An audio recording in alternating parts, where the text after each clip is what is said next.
the 28th of April 2026, Tuesday morning. We're in chapter 5 on the human life from the Mahayana perspective. Previously, we covered the Theravada perspective in Kamen's Buddhist text, Guidance and Insight from the Buddha. Chief Editor, Dr. Mahaprat Dhammakosajan.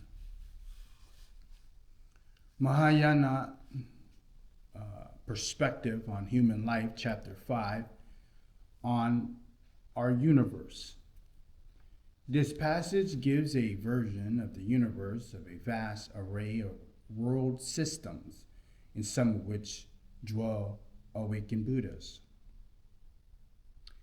It is noteworthy to emphasize that a Buddha is an enlightened person, awakened.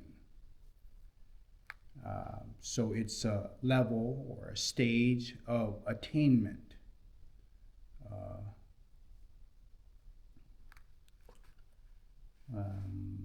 At the time of the Bodhisattva, Satmanta Bharata addressed the assembly of Bodhisattvas.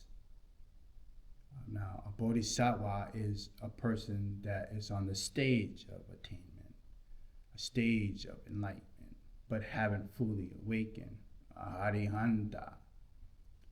Children of the Buddha, these oceans of perfumed water, as numerous as the specks of dust in the innumerable Buddha fields, spread out like Indra's net, are established in the oceans of the world systems, arrayed in an orderly manner in the shape of a calyx of a lotus. Children of the Buddha, in the innermost center in the ocean of perfumed water, named the infinite light of the wondrous lotus. It is the depth that lies the treasures which the king of the jewels, in which images of the bodhisattvas can be seen. A great lotus called the king of all fragrant jewels emerged from this ocean. On this lotus is the world system called the light of the blazing treasure, which illuminates everything in the 10 directions of Akasha, space, which is composed of all kinds of ornaments. As many worlds as there are specks of dust in the innumerable Buddha fields are arrayed there. Beneath it, there is the world system called the Supreme Radiance, which illuminates everything, surrounded by the glorious rings of the Vajras. Now, this Vajra is a symbol representing the thunderbolt power of the awakening mind. And resting on the lotus flowers made of the various kinds of precious substance. It is shaped like the precious jewel and covered by clouds of lotus flowers made of precious substance. It is surrounded by as many worlds as there are specks of dust in the Buddha field, and all are approximately arrayed and adorned. A Buddha called Spotless Lamps of Pure Vision dwells there, Nana Dasana. Above it, as many worlds away as there are specks of dust in the Buddha field, there is a world called adorned with many different kinds of wondrous fragrant lotuses. It is surrounded by all kinds of adornments and rests on the network of lotuses made of precious substances. It is shaped like a lion thorn and covered with clouds of multicolored jeweled canopies. It is surrounded by as many worlds as there are specks of dust into the 2 Buddha fields. A Buddha called Lion of Blazing Light dwells there. Descriptions of the 17th other marvelous world systems follow, with the Buddha dwelling in each surrounded by an increasing number of other worlds. Above that again, as many worlds away, there are specks of dust in the Buddha field. There is a world system called the Flame of the Wondrous Jewel. It is surrounded by jewels of the universe, radiance of the sun and the moon, and rests on the ocean of the King of Jewels in the form of all the gods. It is shaped like the precious jewels and covered by a network of precious jewels, lamps, and clouds of banners, adorned with precious substances. It is surrounded by as many worlds as there are specks of dust in 20 Buddha fields. It is completely pure. A Buddha called radiance of the beneficial karma and virtue dwell there.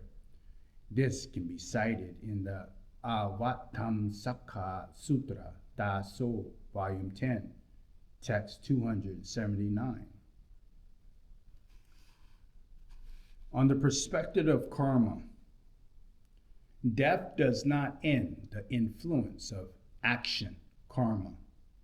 The passage criticizes that view that as it is seen as a risen phenomenon as existing separately for a time, then causing another such phenomenon, actually denies causality continuity, so as it is wrongly implied that the present arisen phenomenon have no causal effect, including actions having no effect on the future. The second phase, that one's action produces results in the future. Mahamati.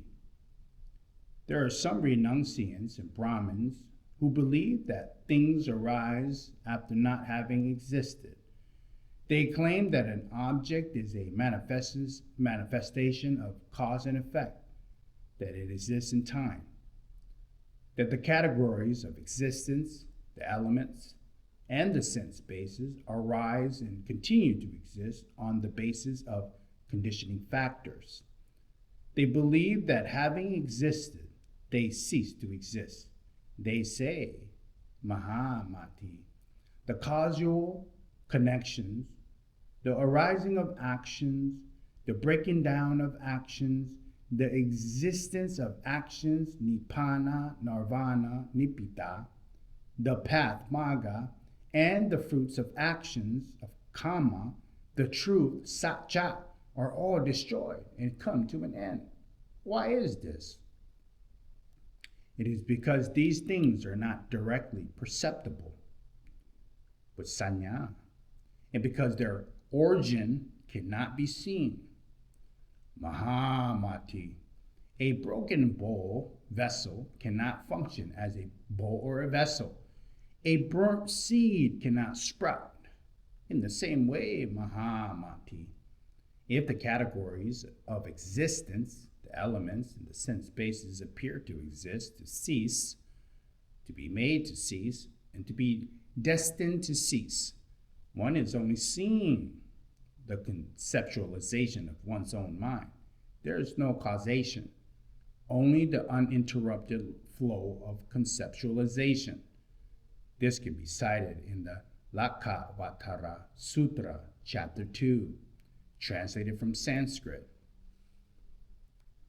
I always teach emptiness, which eludes eternity and the destruction of samsara vata. It's like a dream, an illusion. But actions do not disappear.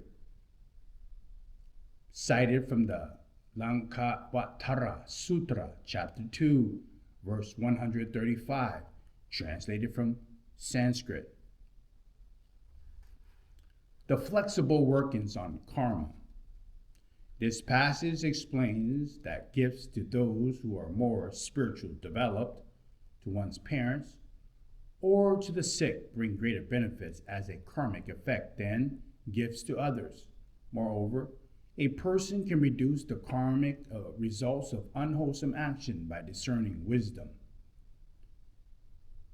The negative karmic actions performed by the wise person come into this life in a lighter form, rather than the latter life in a more weighty form. The wise even go beyond that limitations of beneficial karma, as without deep wisdom, even beneficial karma keeps one within samsara vata. Karmic effects do not arise in a fixed, mechanical way that identically matches the nature and situations of actions which generated them, but arise more flexibly due to the suitable interactions of factors that allow for the spiritual development of the holy life. Moreover, Gautama the Buddha, when he was a bodhisattva before he was an arihant, even chose to be reborn in the hellish realm to teach beings there. Simhananda said to the Buddha, "What does it mean, blessed Gautama, when it is said that the sutras of truth, that the karmic fruits that come from giving to an animal is 100 times greater than what was given? That the karmic fruit that comes from giving to someone who has overpowered by desire is 1,000 times greater than what was given? That the karmic fruit that comes from giving to someone who observes the precepts is 100,000 times greater than what was given? That the karmic fruits that comes from giving to the non-Buddhas who has rid himself of the defilements in incalculable, that the karmic fruits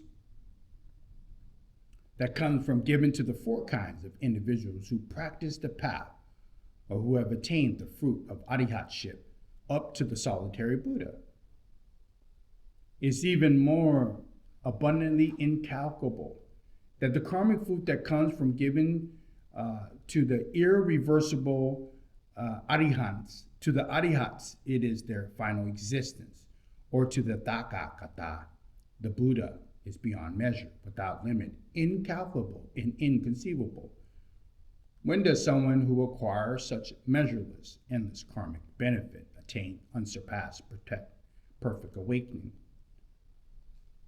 Blessed Gautama, is it also in the sutras of truth, anyone who acts in wholesome or unwholesome ways will undoubtedly experience the fruits of those actions in this current existence, in their next existence, or into the existence after that? Perform wholesome actions with respect, Kanda. These actions will undoubtedly have an effect, replied the Buddha. If they have an effect, how can someone who performs such actions attain unsurpassed perfect awakening? How can he realize his Buddha nature?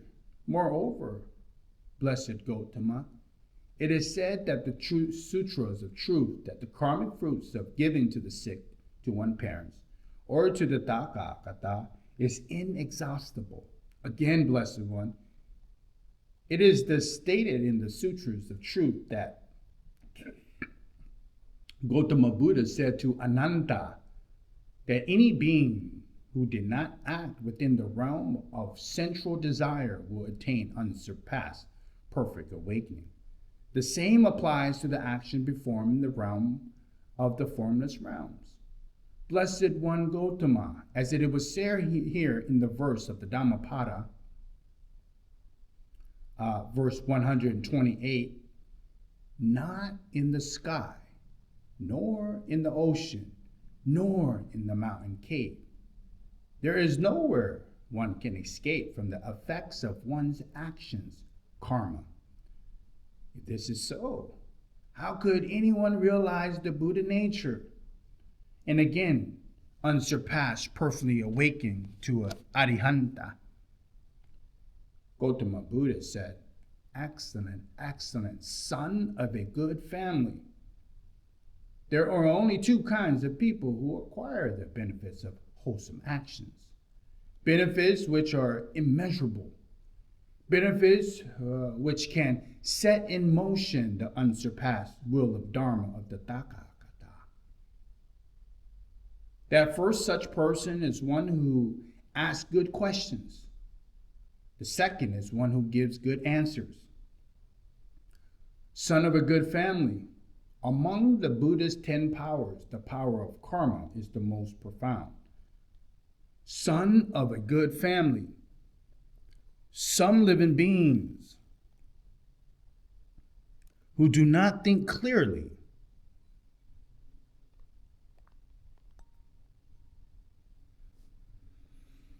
do not have faith in the causal nature of action, karma, In order to rescue them, I formulated these sayings: son of a good family, all actions either light or weighty, and each in turn has either a fixed result or a variable result. Someone might say, unwholesome actions do not yield fruit. If unwholesome actions always yield fruit, how could Angulimala have attained liberation? This is why you should be aware that the fruit of action, karma, which have been performed, can be either fixed or variable. It is in order to eliminate the kind of michatitti, wrong view that is stated in the Sutras of Truth. No actions which has been performed fails to yield fruit. Son of a good family. There may be weighty actions that appear light. There may be light actions that may appear weighty. It is undoubtedly the case that all people are those either wise or foolish. Therefore, you should know that not every action, karma, undoubtedly yields fruit, and that the fruits of actions may be either fixed or variable. Son of a good family, all living beings fall into two categories: the wise and the foolish. The wise, by the power of panya, wisdom, might be able to transform a weighty actions which would have led them into the hellish realm into an action with a light result in this life. The foolish may transform the light action performed in this life into a weighty result, leading to the hellish realm. Simhananda said, if this is the case, one should not aspire to the holy life of brahmacharya and to lead to vimukti, fruit of liberation. Gautama Buddha replied, son of a good family, if all actions definitely yielded fruit, then the course of one's should not aspire to the holy life and the fruit of liberation. However, because this is not definite, one can aspire to the holy life and to the fruit of liberation. Son of a good family, someone who can discard all unwholesome actions will acquire beneficial karmic fruits. If one does away with wholesome actions, however, the outcome will be bad. If all actions definitely yielded fruit, one should not aspire to follow the noble path. If the noble path were not followed, there would be no liberation.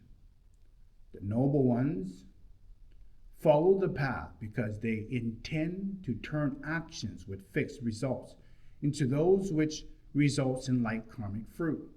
And because actions which do not have fixed results will not yield fruit. If all actions yielded fruit, they might not follow the noble path. Yet if anyone were to fail to practice the path, there is no way that they could again attain liberation.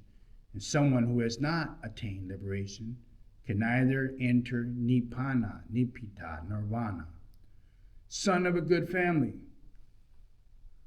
if the results of all actions were fixed, wholesome actions that have been performed throughout one's entire life would result in a permanent existence of peace.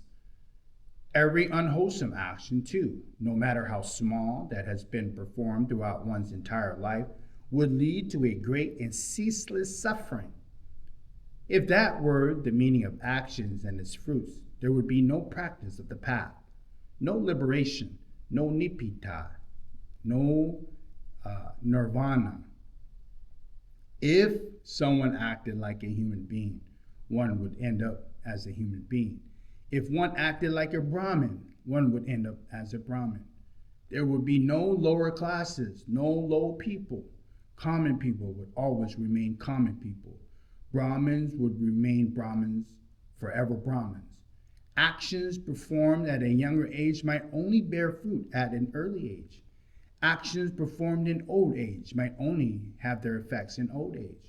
Unwholesome actions that lead to hell, performing in the old age, might not affect the young hell being until he became old. If people did not kill in old age, They could only expect to experience the results of longevity while they were still young. If there were no expectancy of a long life in youth, how can people reach old age? Because one cannot change the results of actions. If actions were unchangeable, how can one practice the path and reach nirvana, nibbana? Son of a good family, there are two kinds of actions, fixed and non-fixed. There are two kinds of fixed action. One yields a fixed kind of fruit, the other yields the fruit of a fixed time. There are certain actions that yield a fixed kind of fruit, but not a fixed time. They yield their fruit whenever the conditions are favorable. Some yield their fruit at 3 times, in the present life, in the next life, and in the one after that. Son of a good family, if someone performs unwholesome actions or wholesome actions with result mind, if he believes profoundly in what he has done and is pleased with it, or if he takes the vow as an act of worship to the Tathagata, the triple gem, the Buddha, the Dharma, the Sangha, these actions are said to be fixed. Son of a good family, the roots of the wholesome actions of the wise are deeply fixed, hard to move, so that they can transform weighty actions, so that they can yield in like karmic fruit. The wholesome roots of foolish are not deeply fixed, so they might transform their light actions such that they yield a weighty karmic fruit. For this reason, not all karma is not considered to be fixed. The Bodhisattva, the great being, performs no actions which will lead him into hellish realms. He only takes a vow to be reborn into hell in order to help living beings there. Son of a good family, in the distant past, when people lived as long as 100 years, innumerable living beings suffered the results of their actions in the hellish realms. When I saw this, I immediately made a vow to be reborn as a hell being. At that time, the Bodhisattva had in reality performed no unwholesome actions. He only suffered the fruit of hell in order to help living beings. I spent countless years in the hellish realms, where I expounded and explained the 12th division of the sacred scriptures to hell living beings. When they heard the righteous Dharma, they shed their horrible results of their previous unwholesome actions, and the hellish became empty, apart from those who were overpowered by desire. This can be cited in the Mahaparinirvana Sutra, Daso, Volume 12, Text 374, Chapter 38, translated from Sanskrit.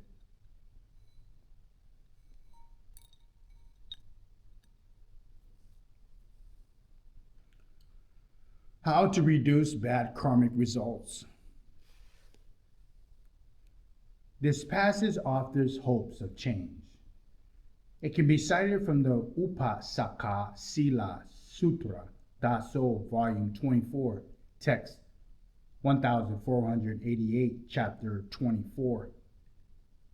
Someone who trains their body, trains themselves in ethical discipline, trains their mind in concentration, trains themselves in wisdom development, and who knows that wholesome or unwholesome actions will undoubtedly have an effect, may be able to transform weighty actions into light ones, and even alleviate the effects of light unwholesome actions.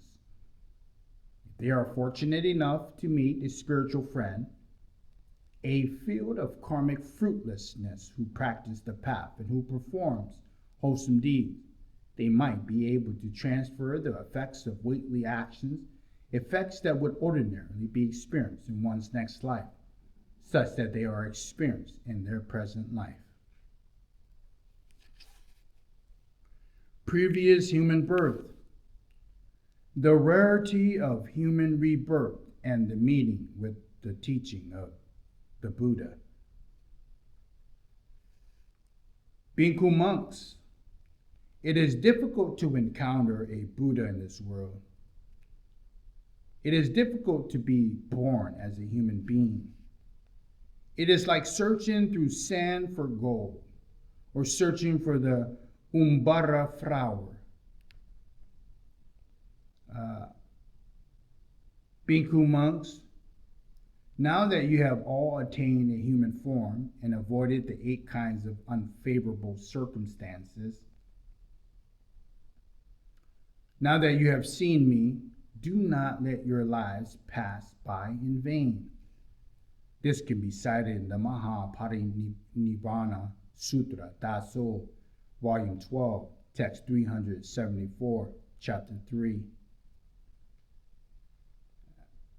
When a young man thinks about harming others, when he denounces them, criticizes them, defames them, insults them, ridicules them, slanders them, he should feel ashamed.